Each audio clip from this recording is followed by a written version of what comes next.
In yoga philosophy, there is this idea of the eternal self. And as the yogi begins to awaken, the yogi realizes that they are both their human form, their ego self, but they are also this eternal self.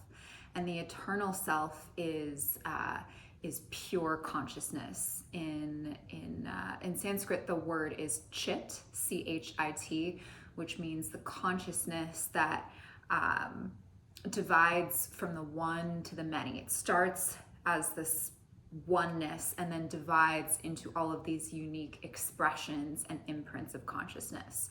So each of us as a human is this expression of consciousness experiencing itself in a different way.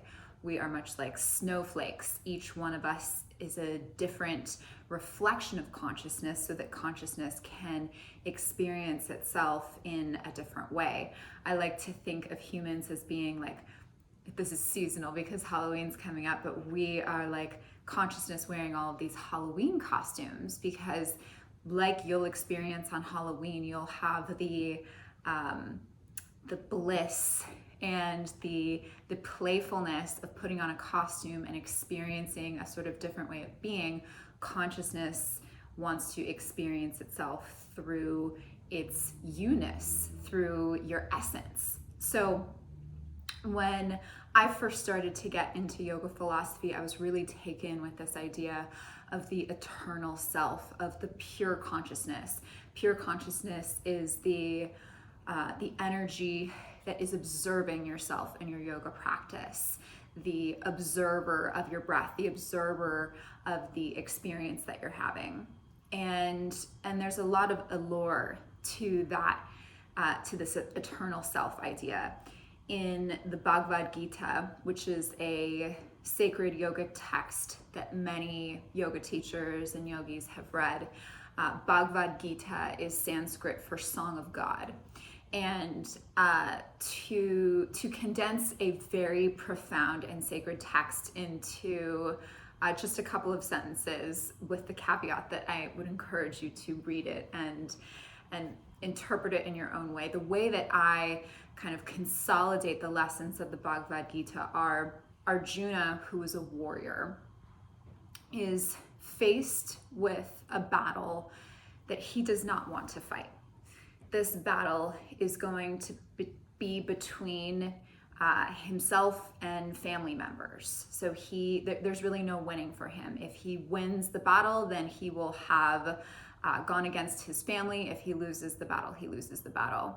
And Arjuna, from my perspective, is our ego. That all of us are experiencing battles that we don't want to fight, that feel like they are a lose-lose situation. And so what happens is the Bhagavad Gita is, the whole book is an hour-long conversation between Arjuna and his higher self. This higher self is sometimes referred to as the archetype of God. Whatever terminology kind of works for you, I really like the idea of the higher self. And this higher self is called Krishna. And so Krishna is advising Arjuna before he's about to go into this impossible battle. And one of the things that Krishna says is, you are an eternal soul. So this embodiment of Arjuna is not permanent. This is just kind of like a fleeting experience of consciousness. So you are an eternal soul. You're experiencing the obstacles and the essence of Arjuna for this sort of fleeting moment, but it's not forever.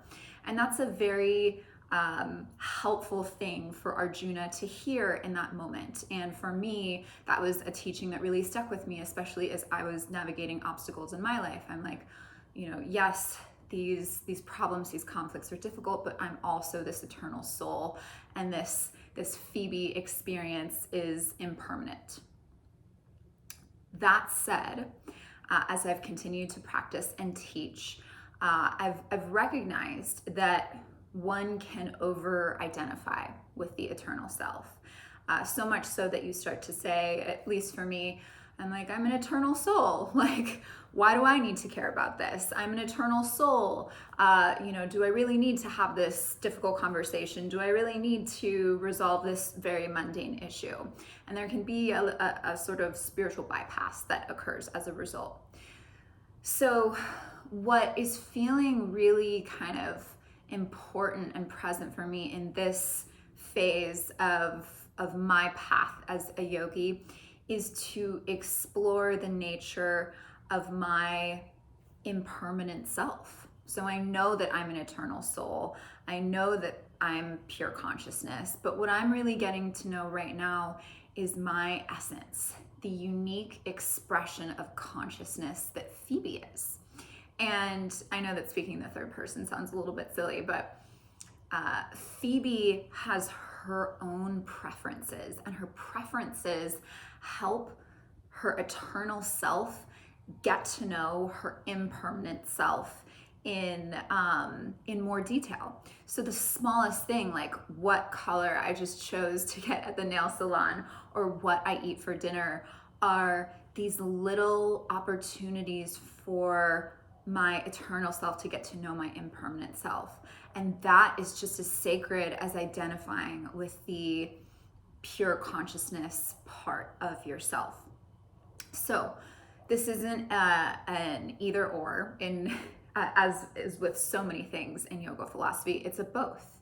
We are both an eternal soul that is being, based on yoga philosophy, incarnating into different forms and is, dying and being rebirthed an infinite number of times.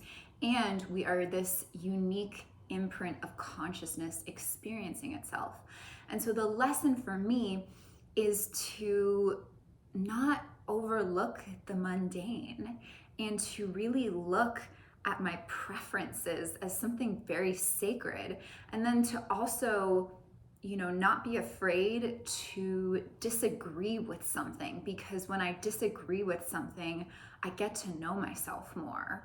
When I have the luxury of choice, whether it's clothes to buy or Zoom backgrounds or whatever it is, that's an opportunity for me to express my unique essence in its own way, in a way that consciousness will never experience again, because there is never going to be an expression of consciousness just like me. So that is sort of where I am in my understanding of consciousness and the duality of it. And so my invitation for you is just to, as you practice on your mat, but also as you're in life, to hold the profound opposites of being an eternal soul and then also being in this impermanent, fleeting, flawed experience of being human, and just being with the beauty and tragedy of both simultaneously.